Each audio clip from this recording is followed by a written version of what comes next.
The discovery. The ice storm raged across Valaris 4 like nothing Commander Alex Reeves had ever seen. Wind screamed through the frozen wasteland, carrying snow that cut like glass shards against his cracked visor. His suit's temperature alarm blinked an angry red, and the oxygen gauge showed dangerously low levels. He should have turned back hours ago. The missing survey team was probably already dead, claimed by this hellish planet where even military-grade equipment struggled to function. But Alex pressed on, driven by something deeper than duty. Through the howling wind, he heard it, a sound that made him stop dead in his tracks. A child's cry, soft and broken, barely audible above the storm. Alex turned his head, listening intently. There it was again. But that was impossible. Valaris 4 was a restricted research zone. No civilians, no families, and certainly no children. Following the sound through knee-deep snow, Alex pushed forward until he saw it, a small silver escape pod, half buried and smoking. Broken wires hung like frozen vines from its damaged hatch. In front of the wreckage sat a small figure. The child couldn't have been older than 8, but something was immediately different. Their skin had a pale blue tint that seemed to glow softly in the white storm. They wore a torn silver jumpsuit, arms wrapped around their knees, face buried as they cried quietly into the wind. Alex's heart hammered in his chest. Tiny icicles had formed beneath the child's eyes where tears had frozen on their cheeks. "Hey!" Alex shouted, rushing forward and dropping to his knees in the snow. "Hey, can you hear me?" The child looked up slowly. Their eyes were a brilliant purple, wide with fear and exhaustion. They flinched back from Alex's approach. "It's okay," Alex said, raising both hands. "I'm not going to hurt you. I'm here to help." The child didn't speak, but they didn't run either. Alex quickly pulled off his thermal cloak and wrapped it around the small, shivering form. "You're going to be all right," he whispered. "I've got you." The child was impossibly light when Alex lifted them. Their breathing was shallow, and the strange glow of their skin flickered like a dying flame. As Alex scanned the area with his wrist device, the child managed one soft word. "Ely. Is that your name?" Alex asked, looking down at the small face peering up at him. The child nodded weakly. "I'm Alex," he said, holding them closer as the wind tried to tear them apart. "And I promise I'm getting you out of here, Ely." The scanner showed a cargo wreck half a kilometer away. It wasn't much, but it was shelter. As Alex began the treacherous journey through the storm, he felt the child's small fingers clutch weakly at his suit. For the first time in years, Alex Reeves had someone depending on him. And this time, he wouldn't fail. Finding shelter. The journey to the cargo wreck felt endless. Snow lashed at Alex's face through his cracked visor, and each step was a battle against the howling wind. Ely had grown alarmingly still in his arms, their soft glow dimming with each passing minute. "Stay with me," Alex whispered, though he wasn't sure if the child could hear him over the storm.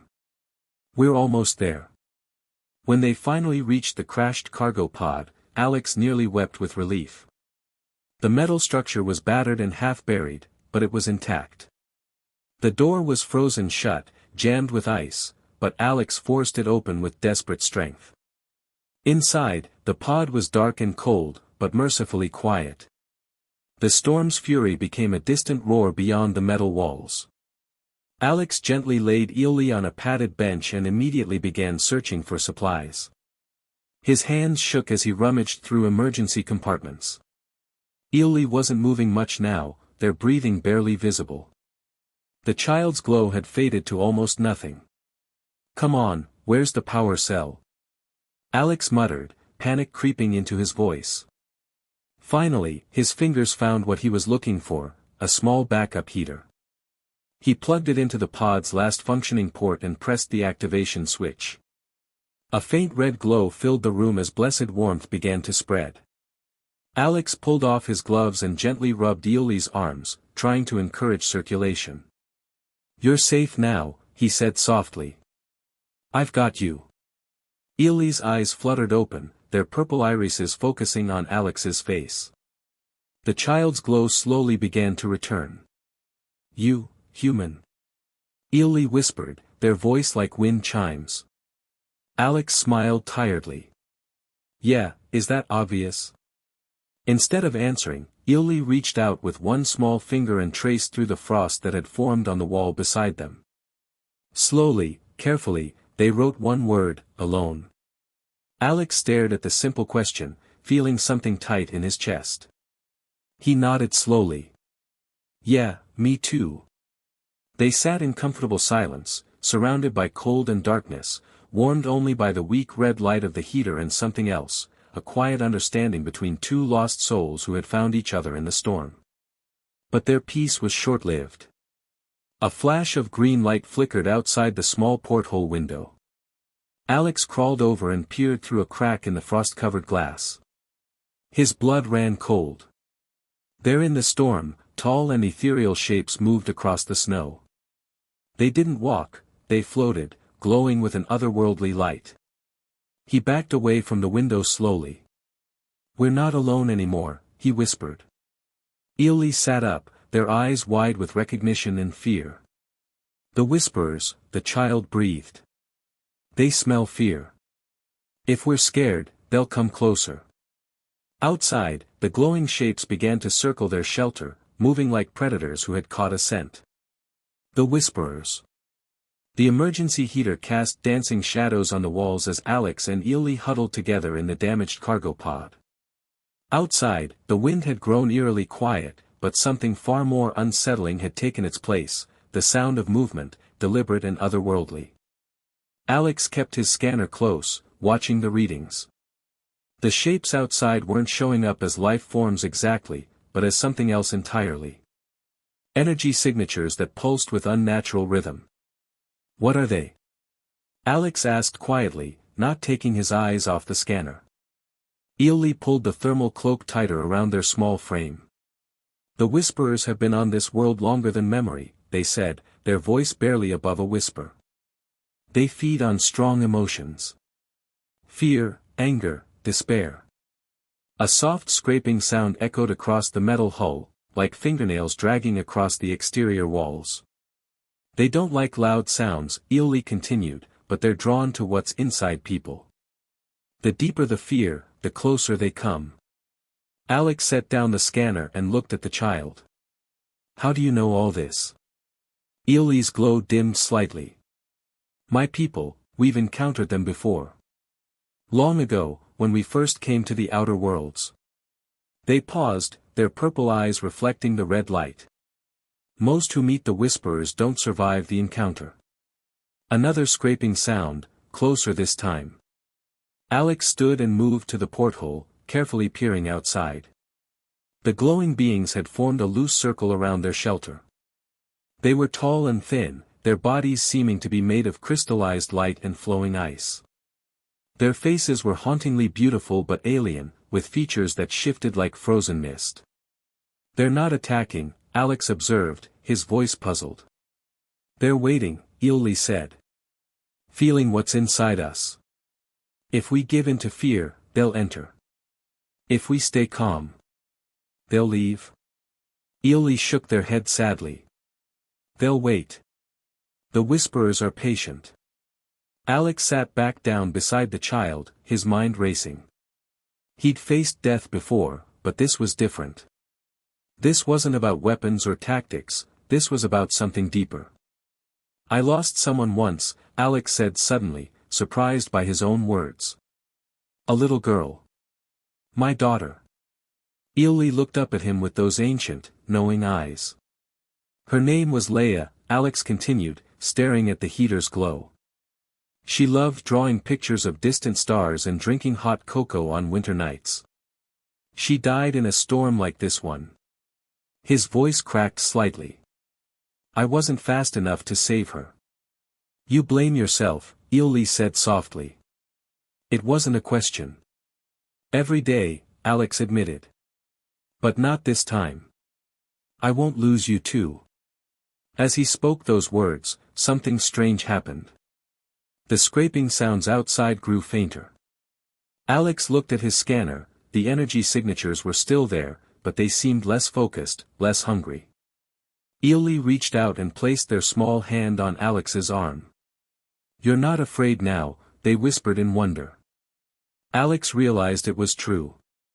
In this moment, with someone depending on him, the fear had transformed into something else entirely: purpose. Outside, the whisperers had stopped moving. They stood perfectly still, their glowing forms tilted slightly as if listening to something only they could hear. "Maybe," Alex said quietly, "they're not here to hurt us. Maybe they're testing us."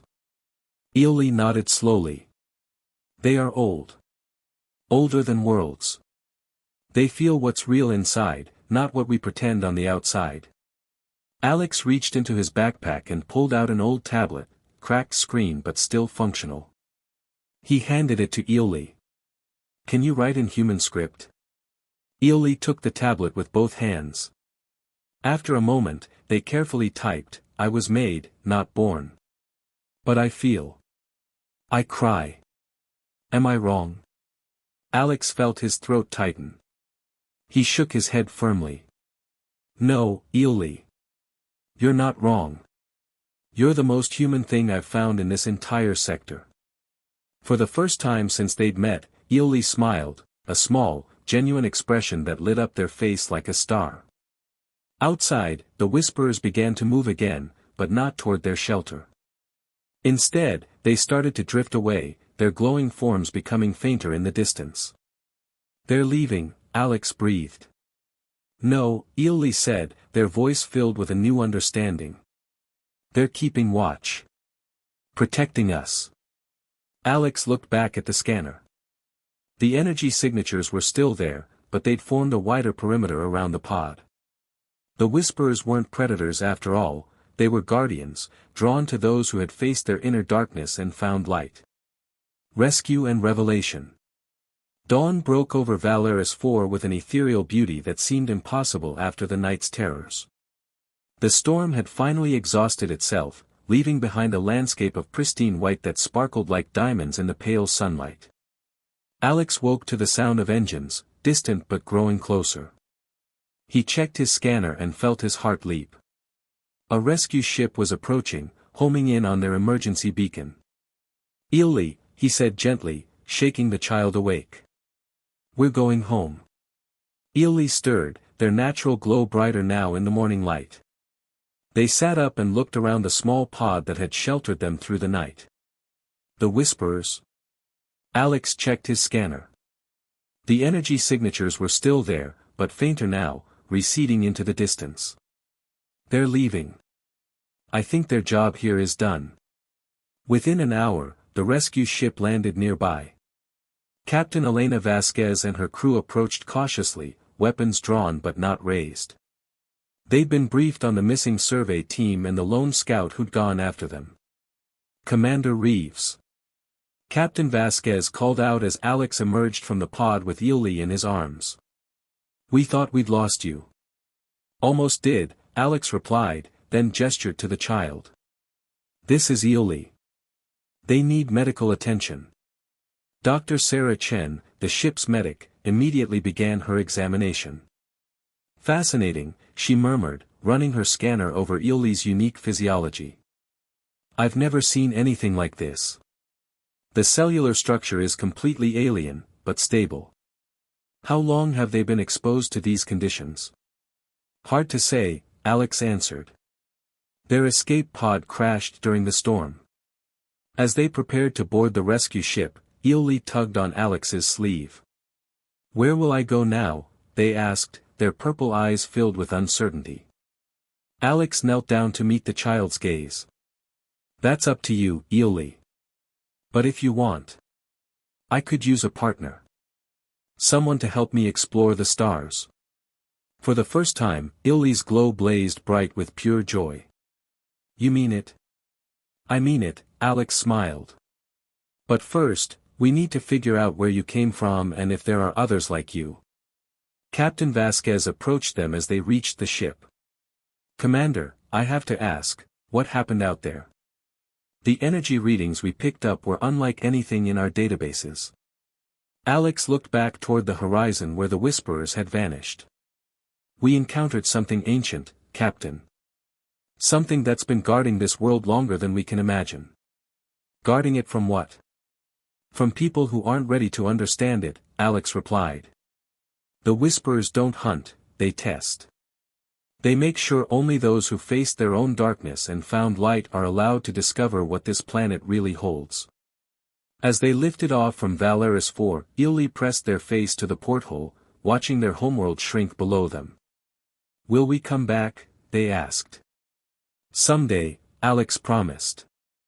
When you're ready to learn about your people and their connection to the Whisperers. Dr. Chen approached with a preliminary report. Alex, you need to see this.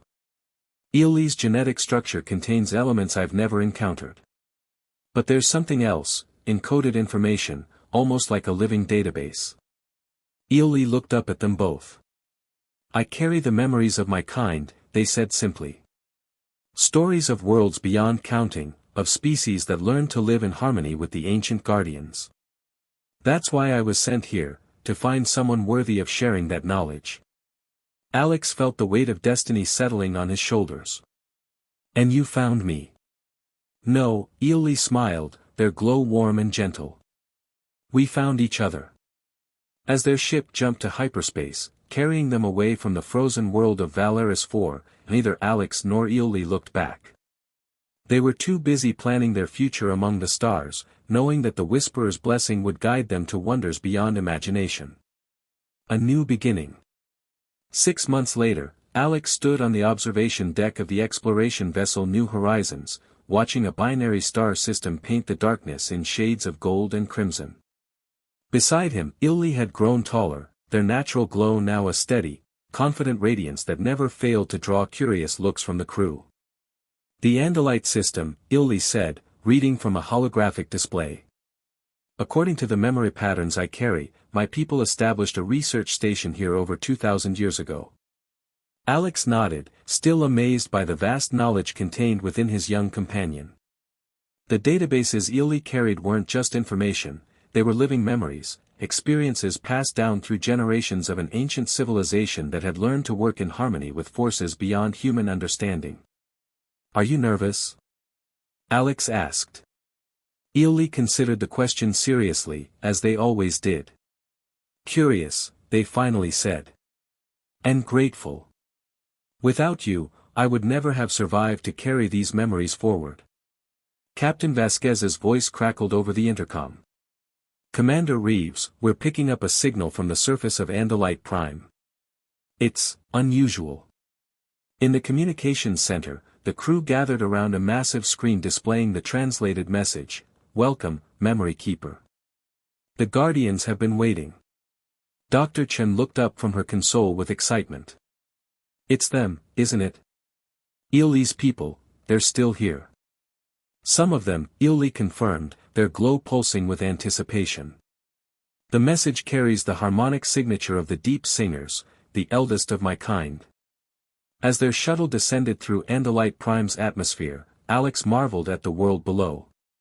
Crystal spires rose from vast forests that seemed to glow with their own inner light.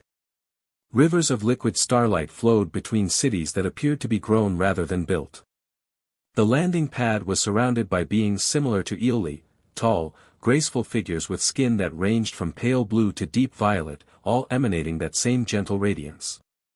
But among them stood others, humans, centaurians, even species Alex didn't recognize. An elderly figure approached as they disembarked, clearly one of Ely's people, but ancient beyond measure. Their glow was so intense it was almost painful to look at directly. Memory Keeper, the elder said, their voice like distant music. You have traveled far and learned much. And you, Guardian Alex, have proven yourself worthy of the trust placed in you. Guardian? Alex asked, confused. Ely smiled up at him. That's what the Whisperers called you. The one who protects without possessing, who guides without controlling. The elder nodded approvingly. The Whisperers of many worlds have felt your presence, Alex Reeves.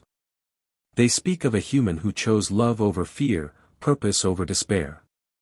Such individuals are rare in any species. Over the following days, Alex learned the truth about Ili's people, the Zephyrians, a civilization millions of years old that had evolved beyond the need for conquest or dominance. They served as guides and teachers for younger species, helping them navigate the dangerous transition from planetary to galactic consciousness. Every species faces the same choice eventually, the elder explained as they walked through gardens that defied physics, where water flowed upward and plants sang in harmonious chorus. They can choose fear and isolation, or trust and cooperation. Those who choose wisely are guided toward worlds like this. Those who choose poorly, encounter different guardians. The Whisperers, Alex realized. Among others. The universe has many ways of testing the worthiness of its children. On their final evening on Andalite Prime, Alex and Ili stood together on a balcony overlooking the Crystal City. The binary stars were setting, painting everything in spectacular colors. So what happens now? Alex asked. Do you stay here with your people? Ili shook their head. My purpose is to carry the memories to new worlds, to help other species make the right choices. And I can't think of anyone I'd rather have as a partner in that work. Alex smiled, feeling a warmth in his chest that had nothing to do with the alien sunset. Even if it means more dangerous missions. More worlds like Valaris 4. Especially then, Ili said, their glow brightening with determination. The universe is vast and full of wonders, Alex. But it's also full of species standing at crossroads, just like humanity is now. They need guides who understand what it means to face darkness and choose light. As they prepared to depart Andalite Prime the next morning, the Elder gave them a final gift, a small crystal that pulsed with its own internal light. This will let you communicate across any distance, the Elder explained. Should you ever need guidance or assistance, we will be here. Alex pocketed the crystal carefully. Thank you. For everything. Thank you, Guardian Alex. For proving that wisdom and compassion are not bound by species. The galaxy is safer with humans like you among the stars.